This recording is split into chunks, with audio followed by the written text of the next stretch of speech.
Les psys dans les séries, est-ce qu'ils sont crédibles? C'est ce qu'on va voir dans cette vidéo avec Catherine. Alors, on a regardé beaucoup de séries l'un et l'autre, et souvent on a des images de psys qui sont parfois un peu cocasses, un peu rigolotes, un peu exubérants, et je voulais savoir avec Catherine si il y avait une part de réalité là-dedans. N'oubliez pas de vous abonner, d'appuyer sur la petite cloche et sur le petit pouce, comme ça nous permettra de nous soutenir. Faites attention parce que cette vidéo risque de contenir des spoilers. Non, c'est sûr qu'elle en contient. On va vous mettre en barre d'infos la liste des séries dont on va parler, comme ça si vous voulez pas les spoilers de ces séries, vous allez d'abord les regarder et vous regarderez notre vidéo ensuite. Et s'il y a des séries qui vous plaisent et qui ne sont pas dans la liste, n'hésitez pas à nous en faire part dans les commentaires. Vous pouvez nous les suggérer et on refera une vidéo avec d'autres psys qui sont à analyser et on pourra vous dire s'ils sont crédibles ou pas. Cette vidéo a été élaborée à partir des questions auxquelles vous avez répondu sur Instagram parce que je vous ai demandé quels étaient vos psys préférés dans les séries et les films, parce qu'il y aura une vidéo sur les films aussi à paraître. Donc voilà, c'est les psys que vous nous avez suggérés. On a travaillé pour l'instant à partir des séries qu'on avait vues nous aussi, mais vous nous avez donné plein et on a plein de séries à regarder pour les vacances du coup. Dans les séries Gypsy et In Treatment, les psys, ils ont quand même des super grands bureaux. Est-ce que c'est vrai? Bon, je sais bien que le gouvernement a dit que les psys gagnaient beaucoup d'argent, mais dans la réalité, les tailles des bureaux des psys, en tout cas ceux que je connais, et en France, parce que c'est ceux-là que je connais, les bureaux sont pas du tout aussi grands que dans la série Gypsy, et encore moins dans la série In Treatment. J'adorerais avoir un super grand bureau comme ça, mais en fait, ça coûte hyper cher et... Ouais, c'est pas des bureaux en fait, c'est des lofts qu'ils ont. Bah ça fait un peu ça, Ouais. franchement. Écoute, moi, si vous connaissez des psys qui ont si vos psys ont des très grands bureaux, bah écoutez, c'est chouette. Mais clairement, moi, la plupart de mes collègues, moi j'ai commencé dans un bureau, j'avais 10 mètres carrés, donc c'était pas énorme. Aujourd'hui, j'ai 15 mètres carrés, c'est assez correct. Alors je sais qu'il y a des collègues qui ont des bureaux plus grands, mais en fait, ils pratiquent depuis longtemps et donc bah, ils ont pu acheter leur cabinet. Dans la plupart des psys que je connais, ont pas des bureaux aussi grands. Alors forcément, dans tout bon drama, il y a des patients qui finissent par engueuler le psy, mais alors sévère quoi. Est-ce que ça arrive? Vous voulez savoir pourquoi je suis en colère? Vous voulez que je vous le dise? Vous voulez savoir ce qui m'empêche de dormir? C'est de savoir que quoi que je fasse, aussi entraîné que je sois, ça sert à rien à cause des gens comme vous. Les intellectuels, les petits bobos humanitaires, les hommes politiques professionnels, là, tous ces gens qui cachent leur lâcheté sous la sensiblerie. C'est à cause de vous que moi je vais intervenir toujours trop tard pour faire le sale boulot. Bah ouais. Bah ouais, et d'ailleurs c'est vachement bien parce que bah, nous en France, la colère, hein, comme j'ai déjà pu en parler, c'est pas une émotion qui est super bien acceptée socialement, c'est pas toujours le cas dans d'autres pays, hein. Mais du coup on a l'impression qu'on devrait pas avoir le droit de se mettre en colère, mais il y a des patients qui pleurent, donc ils expriment de la tristesse, mais pourquoi ils auraient pas le droit de aussi exprimer d'autres émotions? Donc oui, ils expriment des fois la colère, parfois ils peuvent être en train de faire presque une crise de panique dans le cabinet. Donc pour nous en tant que psy, la colère, bon ça peut être un petit peu désagréable, mais en tout cas c'est pas pire qu'une autre émotion, ça fait partie du travail de thérapie, on va en faire quelque chose. D'ailleurs, les psys ils se prennent souvent des belles grosses volantes, mais ils se disent après, oh c'est du matériel thérapeutique. Non mais je dis pas que c'est toujours, c'est forcément agréable. Tu t'es fait défoncer, mais c'est du matériel thérapeutique. Bah oui. Bah oui, il y a des patients qui te disent ouais la thérapie ça sert à rien, ce que vous dites c'est nul, etc. Alors on va en discuter. Alors après voilà si le patient on va pas le forcer à rester, mais très souvent en fait si on peut discuter avec le patient pour savoir pourquoi il pense ça, ben c'est du matériel thérapeutique et en général effectivement ça va faire vachement avancer. Régulièrement ça va être des gens par exemple qui ont jamais été écoutés. Donc ils pensent que pour dire quelque chose d'important, ils sont obligés de le dire avec agressivité. Il y a des patients aussi qui pensent que on s'en fout de tout ce qu'ils disent ou ce qu'ils pensent, donc ils le disent de manière intense. Il y a des gens qui, je sais pas, on n'a jamais écouté ce qu'ils avaient à dire, enfin voilà, tout un tas de choses, et finalement de savoir qu'ils peuvent être entendus dans leur colère, ben ça peut être réparateur. Alors dans les séries, il y a aussi un thème qui est encore peut-être plus récurrent que les engueulades chez le psy, c'est la coucherie quoi. Est-ce que les patients couchent avec leur psy? Ok, bon, voilà le deal. On peut se faire autant de câlins tout nus que vous voudrez, mais en échange, vous allez devoir m'écouter. Il y a des petites choses dont j'aimerais discuter avec vous. Juste un dilemme existentiel ou deux. D'accord? D'accord. Extra. Alors, effectivement, dans Lucifer et dans In Treatment, dans les trois Dans premiers- Gypsy aussi, non? Et dans Gypsy aussi. Quelles sont les séries où ça n'arrive pas en fait? Bah, dans Captive, par exemple, ça n'arrive pas. Ah bah je l'ai pas vu. Bah oui, c'est vrai, il y a souvent ce thème de tomber amoureux des patients ou coucher avec ses patients. Non, non, il faut pas faire ça, même après la thérapie. En fait, c'est souvent du matériel thérapeutique aussi, le fait que des patients puissent vouloir séduire leur thérapeute. Alors, on ne peut pas exclure, on est aussi des êtres humains, ça pourrait arriver, mais si c'est le cas, il faut arrêter la thérapie parce que si vraiment on est dans un sentiment, enfin dans une relation personnelle, on peut plus du tout être thérapeute parce qu'on n'aura pas la bonne distance, on va être par exemple trop touché quand cette personne va aller mal, on va vouloir aller trop vite, donc du coup on va pas bien bosser, donc non, il faut clairement pas faire ça, c'est pas éthique du tout, ça n'aide pas les patients, ça peut même pour les personnes qui ont eu des traumatismes qui ont vécu par exemple avec des personnes toxiques ou qui ont vécu dans des relations toxiques, bah en fait on vient reproduire ça si on transgresse cette règle. Donc non, ça c'est pour les scénarios de films et de séries, mais il faut pas faire ça. Et il y a une série qui s'appelle Afterlife, où il y a un psy qui, lui, va carrément prendre des bitures avec ses patients, estiffer de la coke. Est-ce que ça arrive aussi? Merci. Eh bah écoute, je peux pas dire j'étais pas là avec tout le monde, mais il faut pas faire ça non plus. Il faut pas le faire non plus. C'est-à-dire en fait, il faut pas enfin, il faut pas. Non, oui, c'est vraiment important de ne pas faire partie de la vie personnelle de ces patients, parce que sinon, si on transgresse cette limite, en fait, on n'est plus du tout thérapeute, on est à la fois juge et partie, et on peut pas bien bosser. Je veux dire, je pourrais jamais être ta psy à toi, même si peut-être que certaines choses qui te posent problème, ben, j'ai des patients qui ont les mêmes choses, ouais, mais les patients, c'est pas du tout la même chose. Pour moi, si toi t'es pas bien, je te vois tous les jours, je vais me sentir pas bien pour toi, je vais vouloir te presser, d'ailleurs, c'est ce que tu me dis parfois, que je te veux te trouver des solutions trop rapidement, et donc je bosse pas bien. Donc non, c'est important de pas faire partie de la vie de tes patients. C'est très bien pour faire un scénario, et c'est vrai, dans Afterlife, j'avais oublié celui-là. C'est le meilleur. Il est terrible ce psy, ouais. Il est pire que... Enfin, il est pire. On est peut-être tous pires que nous. Il est misogyne. Il est affreux, il est affreux. Mais il est génial.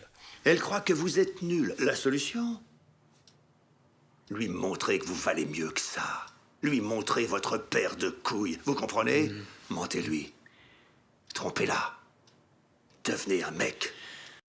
Est-ce que les psys peuvent aussi être les psys de leurs copains ou de leurs collègues de travail, comme on peut voir dans les séries médicales, un peu comme New Amsterdam, c'est ça? Ouais, dans New Amsterdam, on voit le docteur Fromm qui effectivement est vraiment, enfin, le psy de son pote, quoi. Iggy, bonjour. J'ai besoin d'un conseil. Écoutez, vite, je dois gérer un cas très complexe, et si ça ne vous embête pas... L'épouse d'un patient m'a fait des propositions d'ordre sexuel. C'est bon, d'accord, allez-y, expliquez-moi. Vous êtes sûr qu'elle vous fait des avances? Pourquoi ça semble si incroyable à tout le monde? Elle m'a chuchoté à l'oreille, elle m'a caressé les épaules et elle m'a même tripoté les fesses. Dites-moi ce que je dois faire, par pitié. Ah, je vois. Eh bien, je dirais que ça ressemble énormément à un transfert érotique. Ça veut dire quoi, ça? Vous pouvez Oui, être bon, plus d'accord, clair? je vous explique. Oui. Lorsqu'une personne est dans un état d'hyper-émotivité, il peut arriver qu'elle reporte ses émotions sur son thérapeute ou son médecin. Vous comprenez? Elle est vulnérable, reconnaissante et ne se rend sans doute pas compte de ce qu'elle fait. Alors mon conseil, c'est de lui parler. Dites-lui que votre relation doit rester professionnelle et qu'elle doit s'abstenir de vous palper le derrière. Merci beaucoup. Je savais que je pouvais compter Oui, sur c'est ça. ça. Alors je dirais que peut-être aux États-Unis c'est un peu plus possible si c'est pas vraiment quelqu'un de votre famille hyper proche ou si c'est juste un collègue, mais moi clairement je pense que c'est un peu illusoire de penser qu'on serait objectif, enfin de toute façon on l'est jamais objectif, mais qu'on serait vraiment bon psy. Si c'est pour quelqu'un pour qui t'as de l'affection, je pense que la distance elle est très compliquée à avoir. Je dis pas que c'est impossible, mais comme justement c'est risqué, moi je pense que vraiment faut pas faire ça. Mais je sais que il me semble qu'aux États-Unis, la frontière est peut-être un peu moins. Claire. Ouais, ils font peut-être plus ça, mais non, moi vraiment, je pense que c'est important de ne pas le faire. Et quand il y a certains psys qui bossent en institution, qui sont les psys institutionnels, justement, qui reçoivent les équipes et qui font ce qu'on appelle l'APP, de l'analyse de la pratique professionnelle. Là, je pense que c'est important, effectivement, que ça reste des collègues. Alors, ça ne veut pas dire qu'il ne faut pas du tout les voir à côté, parce que là, du coup, c'est plus comme un type de supervision finalement que de thérapie, mais enfin vraiment la question de la distance elle est importante si on veut rester un bon psy, quoi. Donc je pense que en tout cas ce qu'il fait dans New Amsterdam, je pense que c'est risqué. Est-ce que les psys parlent d'eux Tu veux dire pendant les consultations? pendant les consultations? Ouais. Par exemple, dans In Treatment, la saison 4, je trouvais qu'elle parlait beaucoup d'elle. Alors oui, c'est possible. Alors évidemment, il faut pas qu'on parle plus que le patient, on n'est pas là pour ça, mais ça s'appelle le dévoilement de soi. C'est notamment en TCC, ils font ça pas mal. Et moi, je le fais quand je pense que mon expérience peut aider le patient ou la patiente, bah, je vais le faire. Du coup, ça m'est arrivé, bah, notamment je le fais aussi sur Instagram, parce que je pense que ça peut aider. C'est, sur mon compte, je parle pas trop de ma vie perso, mais par contre, j'ai pu dire par exemple que j'avais souffert d'un trouble anxieux généralisé parce que je pense que ben, les patients ils peuvent se dire ben, en fait les psys ils ont aussi vécu des problèmes et que voilà ça leur permet de un petit peu décomplexer ou de dédramatiser. Donc oui, après c'est pareil, ça se fait avec une limite, une frontière qui est importante à mon avis à réfléchir parce que bah, sinon on n'est pas là pour faire notre thérapie non plus. Mais je sais que tous les psys travaillent pas forcément comme ça. Moi j'ai eu des psys qui me racontaient plein de trucs de leur vie et parfois je trouvais que c'était un peu trop. Et puis d'autres, parfois, il y a des patients qui disent ouais mais ils me racontent rien et moi je me sens pas bien, donc ils ont l'impression qu'ils sont trop dans un truc déséquilibré. Donc je pense que c'est important de le faire, en tout cas c'est comme ça que je travaille, mais de trouver la bonne limite. Puis moi ça m'est arrivé que des gens me disent non mais je veux pas savoir de votre vie. Les patients ils disent ça. Bah si le patient te dit ça, c'est bien, il t'a aidé Là, à... c'est honnête. C'est honnête, il t'a aidé à trouver la frontière, il dit je veux rien savoir, bon ok. Donc c'est une frontière à trouver avec chaque patient, mais oui c'est une technique thérapeutique. Alors, il y a des psys qui donnent des avis et des conseils aussi. C'est quelque chose qui se fait ou pas? Pourquoi ne pas vous contenter de rigoler un peu? Ça me ferait pas rigoler. Et voilà, vous avez encore une réaction de merde. Alors, on a coutume de dire que le psy donne pas de conseils, mais dans la vraie vie, je sais pas si c'est... Enfin, ça dépend de ce qu'on appelle un conseil, c'est-à-dire, moi je trouve que ça peut être intéressant pour les patients qu'on leur dise voilà ce que je pense de la situation. Et d'ailleurs, il y a des patients qui demandent c'est quoi votre avis? Et si tu leur réponds seulement pourquoi vous voulez savoir mon avis, un petit peu comme dans les caricatures psychanalytiques, on dirait oui, pourquoi vous me posez cette question? Bah, ça peut être un petit peu rejetant, quoi. Donc ça dépend, voilà. Donc on peut donner son avis, je pense. Parfois, moi, surtout ce que je fais, c'est que je partage mes hypothèses. Voilà, quand vous me dites ça, ça me fait penser à ça.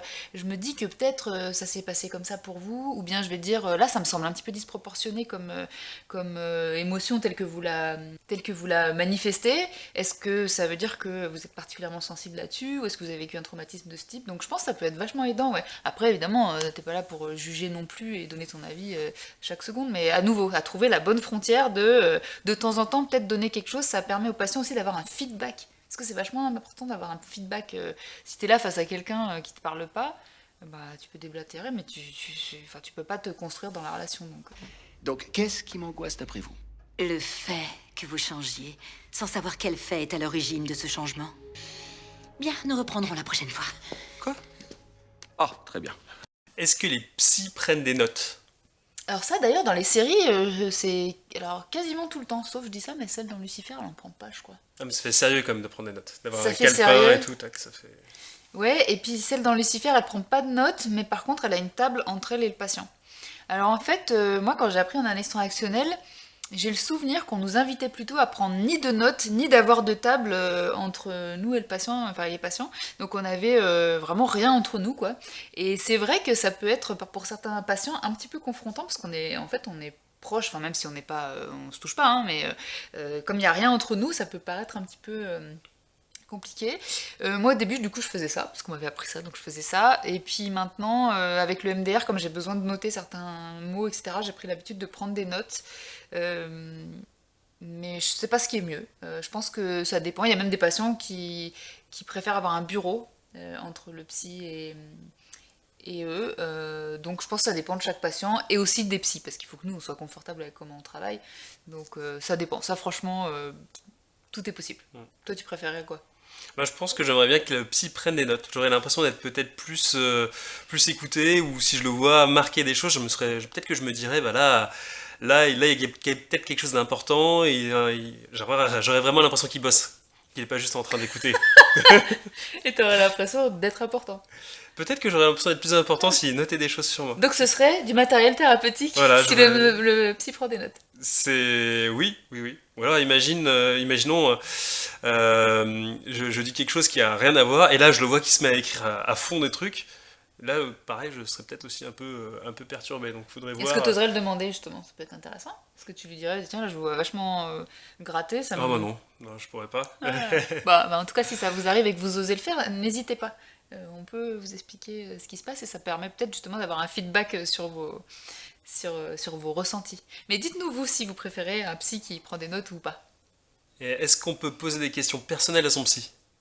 Tu penses à quoi comme série déjà qui... Je pense que dans Lucifer, elle répond aux questions personnelles. Je pense que dans In Treatment, ça dépend. Il y a des fois il répond, des fois non. Je parle dans les 3 premières saisons. Et souvent, je pense qu'ils répondent. Alors souvent aussi, ce sont les séries américaines et je pense que dans les thérapies anglo-saxonnes, ils ont plus tendance à répondre. Nous, on a plus une histoire, en tout cas psychanalytique, même quand on fait pas de psychanalyse. La psychanalyse est quand même ancrée dans notre culture de psychothérapie en France. Et donc, on avait plutôt une culture de pas répondre. Moi, je suis pour répondre. Alors, sauf si vraiment il y a quelque chose qu'on veut pas dire ou qu'on estime que ça n'a rien à voir ou peut-être on estime que, enfin voilà, ça a pas de sens du tout pour la thérapie. Mais parfois, justement, un patient qui pose une question, c'est que, je sais pas, ça va le rassurer de savoir, ça va, je sais pas, moi, il va nous sentir plus humains si on peut répondre aux questions. Donc moi, j'ai tendance à répondre. Après, ça m'est jamais arrivé, mais si ça m'arrivait qu'un patient me pose 15 000 questions, là, je commencerais à me dire, bon, voilà, pourquoi vous me posez cette question? Mais sinon, je réponds. Qu'est-ce que t'en penses, toi? Tu préférerais un psy qui répond ou qui répond pas? Moi, je préférerais qu'il réponde. S'il répond pas, ça veut dire quelque part qu'il refuse ma question et ouais, c'est pas très humain, je trouve, de pas répondre sur une question perso, à part si c'est vraiment très perso, quoi. Non, mais mais t'as des patients autrement, qui posent des questions très perso. euh, Enfin, ça dépend, on parle pas de position sexuelle, hein, qu'un patient qui répondrait ça, évidemment je répondrai pas, mais voilà, un patient qui peut te demander, je sais pas moi, où est-ce que t'as grandi par exemple, est-ce que t'as déjà eu une pathologie psychique, est-ce que t'as déjà été à l'hôpital psychiatrique, ouais, je pense est-ce que que t'as c'est des enfants? c'est le truc sur lequel il faut répondre, ouais. Ouais, toi, tu penses? À mon avis, ouais, Je préférerais un psy qui répond. oui, parce que sinon, pour moi, c'est plus une relation vraiment humaine, quoi. C'est une relation avec un robot, je trouve, ou un chat. Un chat, il répond pas non plus. Mais vous, dites-nous aussi si vous préférez un psy qui réponde aux questions que vous lui posez, Ou un chat. ou un chat. J'ai aussi des soucis. Continuez. Oh Seigneur, par quoi commencer? Peut-être par moi parce que je vous ai payé. Alors, il y a des séries où on les voit enregistrer les patients. Est-ce qu'on a droit en France de faire ça? Have a seat, please. We can get started. Alors sur le plan légal, je saurais pas te dire. Je dirais même que non, puisque je pense qu'au tribunal, si tu présentes un enregistrement qui n'est pas consenti des deux côtés, je pense qu'il n'est pas valable.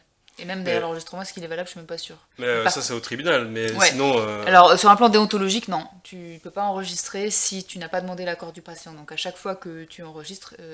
Donc, moi, par exemple, j'enregistre de temps en temps parce que, comme tu sais, peut-être vous savez, je suis en train de préparer ma certification en analyse transactionnelle et donc je dois présenter des enregistrements. Et donc là, tous les enregistrements, je demande l'avis au patient au début de séance. Est-ce que vous êtes d'accord que j'enregistre? Ça m'est jamais arrivé, mais si le patient disait non, j'enregistre pas. Souvent, ils disent oui. Et du coup, je mets l'enregistreur... Enfin, pas au milieu parce que sinon un peu ça va nous perturber, tu vois, comme ça ils le voient et quand je l'éteins, et ils savent que ils je savent l'éteins. quand c'est le début, Ouais, quand c'est la fin. exactement. Et ça m'est même arrivé qu'une patiente me demande pourquoi je voulais enregistrer. Elle disait est-ce que c'est parce que enfin, elle avait entendu que c'était pour ma certification, mais elle m'a dit oui, mais est-ce que ça veut dire que mon cas est particulier, etc. Enfin voilà, donc alors, je trouvais que non, parce qu'en fait pour la certification, c'est en plus on s'en fiche de ce que dit le patient, c'est on veut m'analyser moi en fait dans l'examen que je vais passer, donc peu importe ce que dit le patient, mais voilà, n'hésitez pas et puis surtout n'hésitez pas non plus à dire non quoi si vous voulez pas, parce que moi ça a été difficile pour moi au début d'enregistrer pour ma certification parce que je me disais que moi si on m'avait demandé j'aurais dit non. Donc n'hésitez pas, si vous voulez pas qu'on vous enregistre, c'est non. Mais parfois ça va être dans les séries, non, où il y a c'est des thrillers. Parce que là tu penses à Homecoming peut-être. Ouais, c'est vrai. Mais c'est vrai qu'il y a une dimension scientifique. C'était un peu une psy voilà, qui travaillait avec C'est dans une institution. dans Ouais. une institution, avec un truc médical autour. Je veux pas spoiler, mais ouais, donc je comprends que peut-être pour le côté scientifique un peu de la chose, ils avaient besoin des enregistrements. Peut-être qu'ils ont fait signer un truc au départ.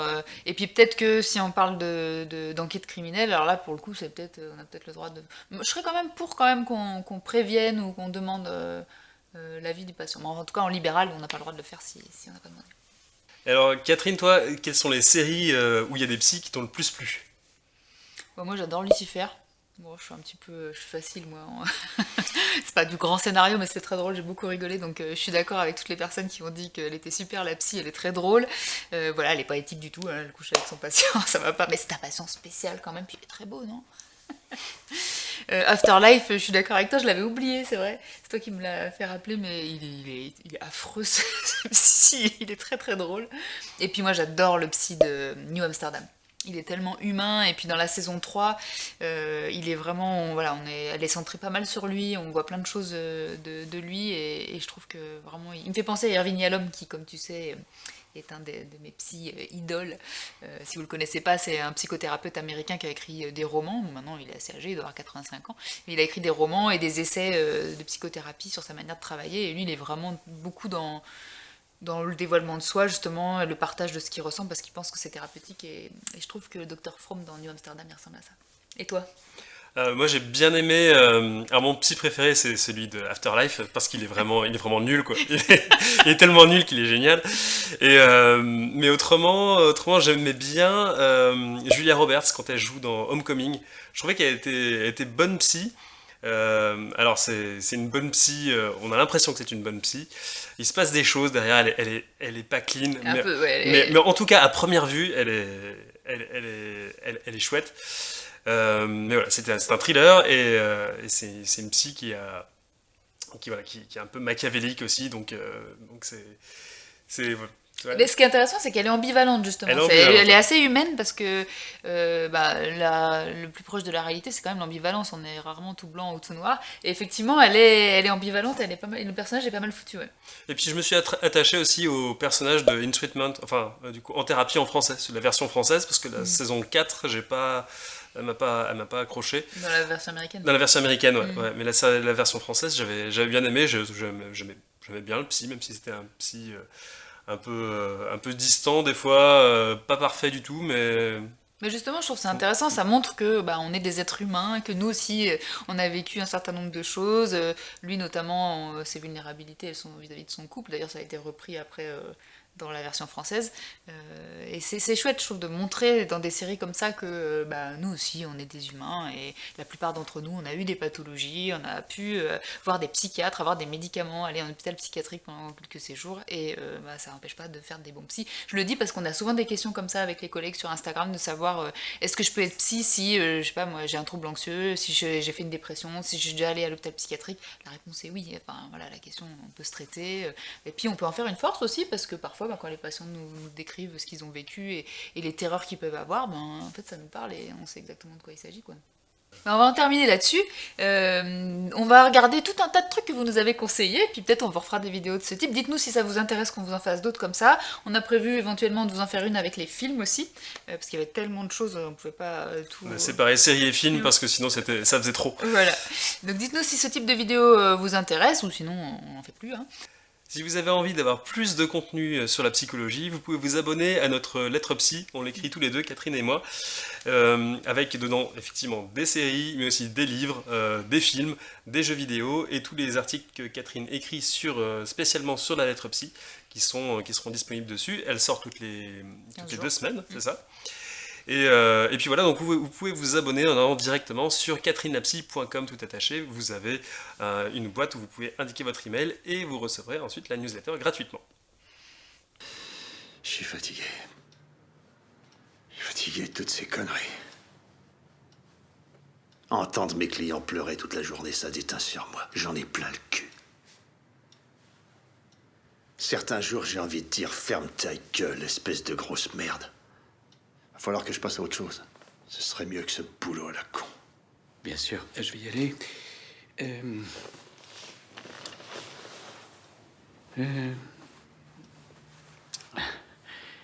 Un de ces jours, peut-être. Au revoir.